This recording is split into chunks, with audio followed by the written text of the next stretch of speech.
యోహాను సువార్త 4:24 దేవుడు ఆత్మ కనుక ఆయన ఆరాధించేవారు ఆత్మతోనూ సత్యంతోనూ ఆరాధించవలను. ఈ సందర్భము, ఈ వాక్యము ఎప్పుడు ఎవరితో చెప్పారు మనందరికీ తెలుసు.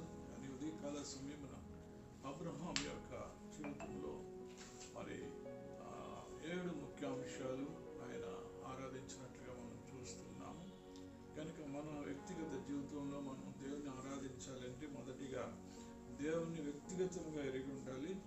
దేవుడు ఎటువంటి వాడో బాగుగా తెలిసి ఉండాలి. ఆయన సర్వశక్తిమంతుడు, సర్వాంతర్యామి, సర్వజ్ఞాని అనే దేవుడు. రెండవదిగా దేవుడు పిలిచిన వెంటనే మనం స్పందించాలి. దేవుని చిత్తానికి మనం సంపూర్ణ విధేయత మనం చూపించాలి.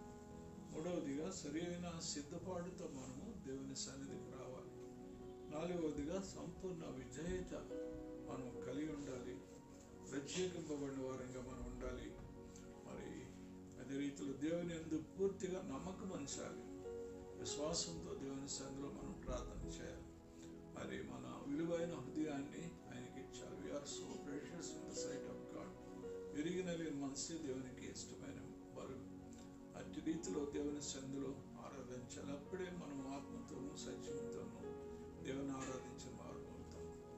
అబ్రహాము జీవితంలో ఆ రీతిగా దేవుని ఆరాధించాడు. అని దేవుని మహిమపరిచి ఉంటున్నాడు.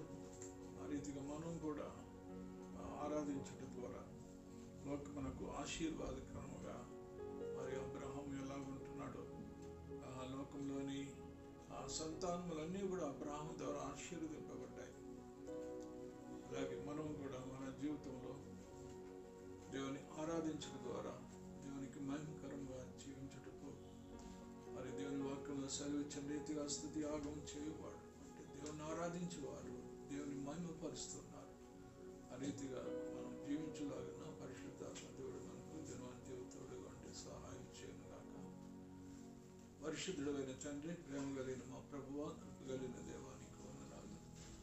ప్రభా, దేవుని ఆరాధించేవారు ఆత్మతో సత్యంతో ఆరాధించవాలని మాకు కాలం మరోసారి హెచ్చరించి ఉన్నావు. అబ్రహాం ఏ రీతిగా మరి నన్ను ఆరాధించాడో ఆరాధన ద్వారా మరి లోకమునకు ఆశీర్వాదకరంగా ఆయన జీవితం ద్వారా మరి మహిమపరిచి ఉంటున్నాడు.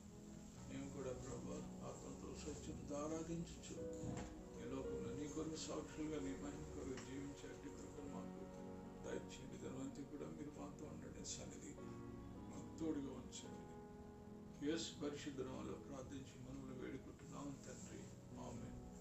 మన తండ్రి అయిన దేవుని ప్రేమ, రక్షకుడైన యేసుక్రీస్తు వారి కృప, పరిశుద్ధాత్మ దేవుని యొక్క సహవాసమైన సన్నిధి దినవంతులు మనకు తోడైండును